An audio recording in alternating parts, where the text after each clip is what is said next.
A company bought machinery for 4 lakh rupees including a shaft worth rupees 40,000।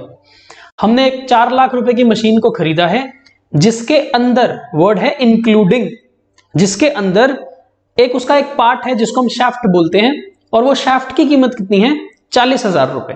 सो हम यहां लिख रहे हैं कि एक मशीनरी हमने खरीदी है 4 लाख रुपए की एंड इसके अंदर ही एक शाफ्ट है 40,000 रुपए का। तो मशीन तो 4 लाख की है इंक्लूडिंग शाफ्ट ऑफ 40,000। ठीक है, ये हमने खरीदी है machinery. The machinery is subjected to depreciation at 10% on reducing balance method. Reducing balance method WDV method ही होता है। तो हमने डेप्रिसिएशन कितनी चार्ज करनी है 10% WDV in the beginning of the 5th year.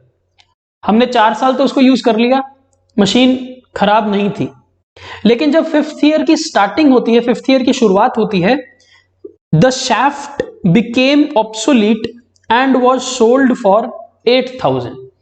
पूरी मशीन के अंदर सिर्फ वो जो शाफ्ट था, वो जो एक पोर्शन, एक पार्ट था मशीन का, वो मशीन का पार्ट खराब हो जाता है और हम उसको बेच देते हैं 8,000 रुपए में। तो हम यहां लिख रहे हैं ये जो शाफ्ट है इसको 5th ईयर की बिगिनिंग में सेल कर दिया हमने 8,000 रुपए में।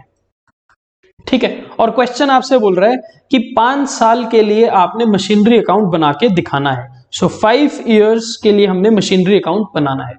क्लियर? तो हम यहां पर मशीनरी अकाउंट बनाते हैं। ईयर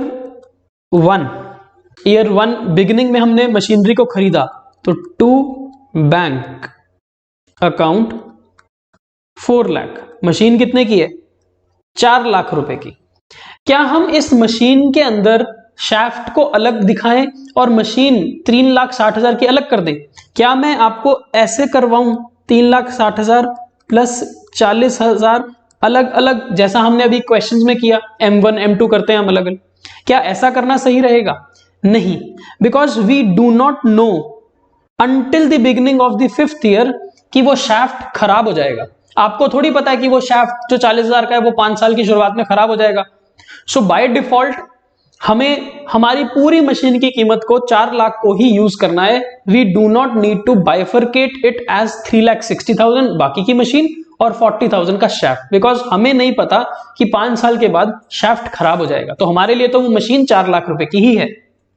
अब ईयर 1 में हमने इस मशीन को खरीदा, पूरे साल यूज किया, तो ईयर 1 का जब एंड आएगा, एक है बिगिनिंग और एक है एंड, जब ईयर 1 का एंड आएगा तो हमें डेप्रिसिएशन चार्ज करनी पड़ेगी। तो बाय डेप्रिसिएशन अकाउंट डेप्रिसिएशन कितनी चार्ज करनी है? क्वेश्चन ने बोला है डेप्रिसिएशन चार्ज करनी है 10% WDV। इसका मतलब इस 4 लाख रुपए के ऊपर पूरे साल की 10% डेप्रिसिएशन 40,000 रुपीज चार्ज कर देना। तो बाय बैलेंस कैरेट डाउन 3,60,000 ये बच जाएगा। अकाउंट हो गया close. Year 2 beginning to balance brought down 3,60,000। अब पूरे साल सेकेंड ईयर भी यूज किया, तो year 2 and bye depreciation account. इस बार डेप्रिसिएशन किस पर चार्ज करोगे? 3,60,000 के ऊपर। क्यों? क्योंकि हम WDV मेथड यूज कर रहे हैं। अगर WDV मेथड नहीं होता तो हम इस 4 लाख रुपए के ऊपर, जिसको हम ओरिजिनल कॉस्ट मेथड बोलते हैं, फिर हम इस 4 लाख पे डेप्रिसिएशन चार्ज करते हैं 40,000 रुपए। बट हमें क्वेश्चन ने क्या बोला है? हमें क्वेश्चन ने बोला है WDV मेथड। तो 3,60,000 का 10% 36,000 हमने डेप्रिसिएशन चार्ज कर दी। By balance carried down, so 3,60,000 minus 10% is 324।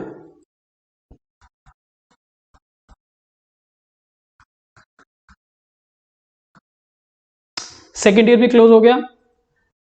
Year 3 beginning to balance brought down. Full year 3 को यूज किया हमने मशीनरी, तो ईयर 3 एंड में डेप्रीसिएशन इसके ऊपर 10% यानी कि WDV है।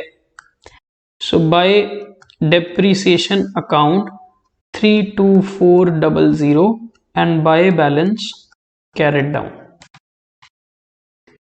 291600 और थर्ड ईयर भी हमारा क्लोज। फोर्थ ईयर की beginning to balance brought down 291600 और फोर्थ ईयर का end by depreciation account. Again depreciation will be 10% WDV on 291600. So this is 29160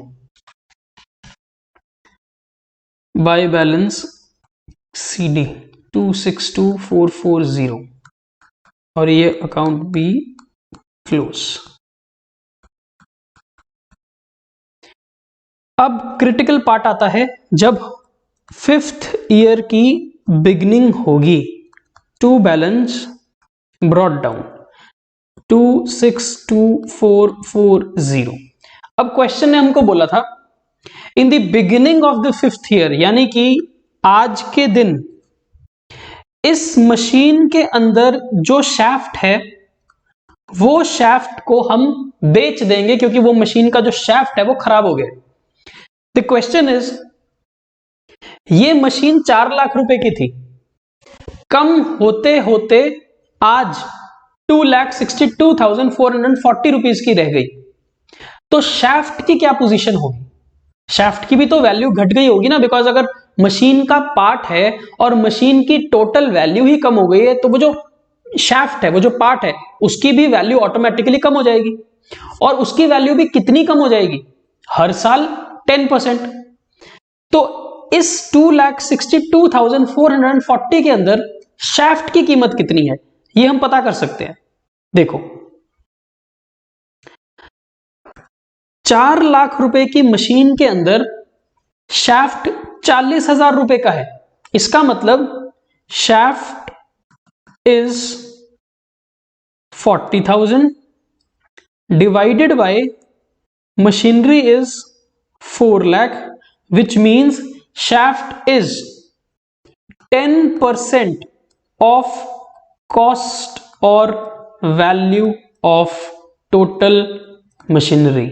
यही मतलब हुआ ना। 4 लाख की मशीन के अंदर 40,000 रुपए का शाफ्ट है, इसका मतलब shaft 1/10 of the total machine है या 10% of the value of machine है। वो तो हर साल ही ऐसा रहेगा। तो अगर 2,62,440 का मशीन की वैल्यू है तो इसका 10% या फिर 1/10 शाफ्ट की वैल्यू होगी। सो 1/10 शाफ्ट कर दोगे तो शाफ्ट की वैल्यू हो जाएगी 26244। इसका मतलब जो शाफ्ट है वो 26,244 रुपीज का है, जिसको आपने कितने में बेच दिया है? 8,000 रुपए में। तो अगर आप 26,244 का शाफ्ट है उसको 8,000 रुपीज में सेल कर दोगे तो हमें 18,244 रुपए का क्या हो जाएगा? लॉस हो जाएगा। वेरी क्लियरली शाफ्ट 26,244 का है, उसको मैंने 8,000 रुपीज में सेल कर दिया तो मुझे क्या हो जाएगा? लॉस हो जाएगा 18,244 का। तो सबसे पहले मुझे इस शाफ्ट को जो बेचा है और जो लॉस हुआ है इसको रिकॉर्ड करना पड़ेगा। तो इसको रिकॉर्ड करते हैं। 5th ईयर की बिगिनिंग में बाय बैंक शाफ्ट सोल्ड 8,000 और by loss on sale of machinery account 18,244। तो शाफ्ट चला गया। अब शाफ्ट के अलावा बाकी की मशीनरी को हमने पूरे साल यूज किया। हालांकि यहां पर बहुत अटपटी सी बात है, अननेचुरल सी बात है कि जब मशीन का एक पार्ट ही खराब हो गया तो मशीन यूज कैसे होएगी, यूज तो नहीं होएगी। पर क्वेश्चन में इंफॉर्मेशन की कमी है कि हमने इस शाफ्ट को रिप्लेस किया नहीं किया, तो हम उस पार्ट पे नहीं जाते। हम रिमेनिंग मशीन को यूज करेंगे ईयर एंड तक, तो रिमेनिंग मशीन के ऊपर तो डेप्रिसिएशन चार्ज होएगी। तो यस, ईयर 5 के एंड पर बाय डेप्रिसिएशन अकाउंट बची हुई मशीन के ऊपर डेप्रिसिएशन लगाना 2,62,440 की मशीन थी, जिसमें से शाफ्ट को हमने बेच दिया जो कितने का था, 262,440 का। तो रिमेनिंग मशीन कितने की थी, 262,440 माइनस 262,440, रिमेनिंग मशीन थी 236,196 की। ये है रिमेनिंग मशीन, इसको हमने यूज किया। तो इस रिमेनिंग मशीन के ऊपर 10% डेप्रिसिएशन चार्ज करनी पड़ेगी। तो 10% डेप्रिसिएशन हो जाएगी 23620, राउंड ऑफ कर दिया मैंने, 23619.60 आएगा, तो मैंने उसको 20 कर दिया। और अब हम अपने इस अकाउंट को क्लोज कर सकते हैं। तो by balance carried down, balance कितना हो जाएगा, 212,576। यहां पर बैलेंस कर देता हूं, 262,440, 262,440. So this is the closing balance of machinery, 212,576, और लॉस हुआ था 18,244 रुपीज का। ठीक है, और भी क्वेश्चन है हमारे पास, तो क्वेश्चन करते हैं 9th। A company purchased machinery for 50,000 rupees on 1st of October 2015. तो 1st of October 2015 को मशीनरी को खरीदा 50,000 रुपए में। This is machine 1, M1. Another machine costing 10,000 was purchased on 1st December 16. M2, 10,000 1st of December 2016 को खरीदा। On 31st of March, the machinery purchased in December 16, second वाली machinery, was sold at a loss of 5,000. So हमने क्या किया, हमने इस machine को cell कर दिया at a loss of 5,000 rupees. कब बेचा, 31 मार्च 2018 को। ठीक है, The company charges depreciation 15% on the diminishing balance method. Again, diminishing balance method, reducing balance method, WDV एक ही बात है। And 31 मार्च 2000 हर साल आपके अकाउंट्स क्लोज होते हैं। Prepare the machinery account for 4 years. So, rate of depreciation is 15% WDV, और हमने 4 साल का अकाउंट बनाना है। 4 साल कब से स्टार्ट होगा, 15 से, तो 15-16, 16-17, 17-18 और 18-19, यहां पर हमने अपना अकाउंट क्लोज करना है। ठीक है, सो फर्स्ट 1 अक्टूबर 2015 को 50,000 की मशीनरी को खरीदा। सो 1 अक्टूबर 2015 को टू बैंक M1 50,000। 1 अक्टूबर 2015 से हम इसको यूज करेंगे तो डेट आ जाएगी 31 मार्च 2016। ये कितना पीरियड होता है, अक्टूबर 15 से मार्च 16 तक 6 मंथ्स का पीरियड होता है। तो इसका मतलब जब हम डेप्रिसिएशन चार्ज करेंगे तो 50,000 M1 की value multiplied by 15% rate of depreciation into 6/12 करना पड़ेगा। तो 50,000 इंटू 15% 6 मंथ्स का होता है 3750, ये है हमारी डेप्रीसिएशन फर्स्ट ईयर की। तो 31 मार्च 16 को by depreciation account 3750 by balance carried down. तो 50,000 माइनस 3750 इज 46250। ठीक है, तो फर्स्ट ईयर हमारा क्लोज हो गया। So 1st of April 2016 to balance brought down 46250। इस साल हमने क्या किया, हमने दिसंबर 2016 को M2 परचेज किया। सो 1st of December 2016 को टू बैंक M2 10,000। अब हमारे पास एक M1 है और एक M2 है इस मशीन अकाउंट के अंदर। पूरे साल दोनों मशीन्स को यूज करेंगे। M1 तो फुल ईयर यूज हुई, लेकिन जो M2 है उसको हमने 1st of December से यूज करना स्टार्ट किया। तो दिसंबर टू मार्च 4 मंथ्स, तो इसके ऊपर 4 मंथ्स की डेप्रिसिएशन लगनी है, इसके ऊपर फुल ईयर की डेप्रिसिएशन चार्ज करनी है। तो 31 मार्च 2017 को डेप्रिसिएशन चार्ज करेंगे बाय डेप्रिसिएशन अकाउंट अलग अलग। 46,250 पर फुल ईयर की 15% डेप्रिसिएशन 6,938, राउंड ऑफ कर देना, पॉइंट्स में आता है क्योंकि, प्लस 10,000 की M2 पर 4 महीने की डेप्रिसिएशन, 10,000 का 15% डिवाइड बाय 12 इंटू 4 मंथ्स, 500 रुपए की डेप्रिसिएशन चार्ज हो जाएगी। Total depreciation will be 7,438 bye balance carried down. ये हो जाएगा 9,500 और 46250 माइनस 6,938, 39312 48812। ठीक है, तो ये हमारा सेकेंड ईयर भी क्लोज हो गया। थर्ड ईयर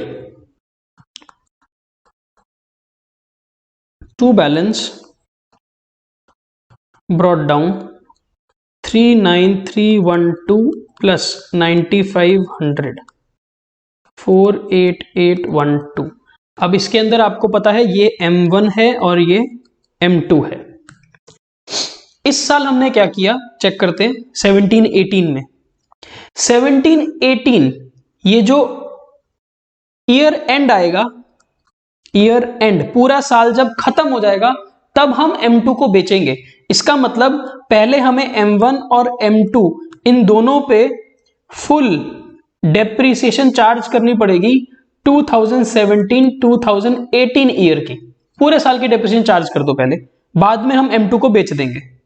सो जब हम पूरे साल की डेप्रिसिएशन चार्ज करेंगे 31 मार्च 2018 को बाय डेप्रिसिएशन अकाउंट M1 पर भी M2 पर भी फुल ईयर की 15%, 39312 इंटू 15%, 5897, 9,500 इंटू 15%, 1425। तो टोटल डेप्रिसिएशन विल बी 7322। मैंने राउंड ऑफ किया है, आपको भी राउंड ऑफ करना है। अब हमने पूरे साल की जब डेप्रिसिएशन चार्ज कर ली, उसके बाद हम M2 को बेच देंगे। अभी चेक करते हैं M2 की वैल्यू कितनी है। M2 9,500 की वैल्यू थी साल की शुरुआत में, और पूरे साल यूज करने पर 1425 की हमने इस पे डेप्रिसिएशन चार्ज कर दी। तो इसका मतलब 9,500 माइनस 1425, इसकी कीमत कितनी रह गई 8075। M2 को जब हमने पूरे साल यूज किया तो M2 की कीमत रिड्यूस हो गई डेप्रिसिएशन चार्ज होने के बाद। अब हमने इसको 5,000 के लॉस में बेच दिया।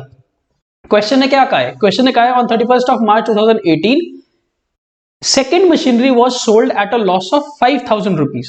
सेकंड मशीनरी थी कितने की हमारे लिए? 8,075 रुपए की। सेकंड मशीनरी हमारे लिए 8075 की थी, जिसमें 5,000 का नुकसान होने के बाद हमने इसको बेचा। तो कितने में बेचा? 3075।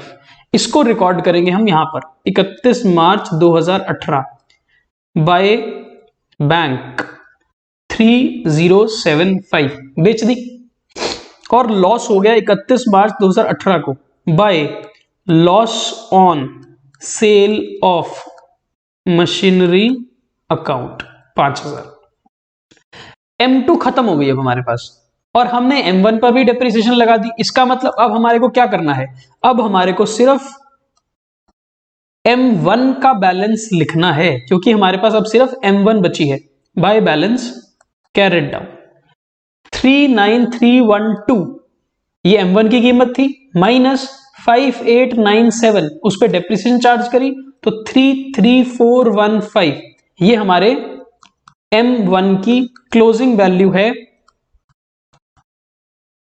48812, 31 मार्च 2018। ठीक है, एक साल अभी हमने और जाना है आगे, तो एक साल और आगे चलते हैं। सो 1 अप्रैल 2018 टू बैलेंस ब्रॉट डाउन। अब हमारे पास सिर्फ M1 ही बची है, ये जो वैल्यू है ये M1 की है 33415। पूरे साल यूज करेंगे। 31 मार्च 2019 को डेप्रिसिएशन चार्ज करनी पड़ेगी बाय डेप्रिसिएशन अकाउंट। कितनी डेप्रिसिएशन? इसके ऊपर 15%। सो 33415 इंटू 15%, राउंड ऑफ करके 5012, और 31 मार्च को हम इसको क्लोज कर देंगे बाय बैलेंस कैरेट डाउन। तो 33415 माइनस 5012 इज 28403 एंड हमारा अकाउंट क्लोज हो जाएगा। सो हमारा आंसर क्या है? हमारा आंसर है 28,403 रुपए। This is the WDV of M1 on 31 मार्च 2019। ये हमारे क्वेश्चन हमसे मांगा था। ठीक है, सो आज हमने WDV मेथड यूज करा, और उस WDV मेथड को यूज करके हमने डेप्रिसिएशन चार्ज करनी सीखी, मशीनरी अकाउंट बनाना सीखा। डेप्रिसिएशन अकाउंट बनाना आपको हालांकि आता ही है, और अगर हम मशीन को खरीद के बेचते हैं तो किस तरह से हमने उसका लॉस या प्रॉफिट कैलकुलेट करना है वो भी हमने क्वेश्चन में कर लिया।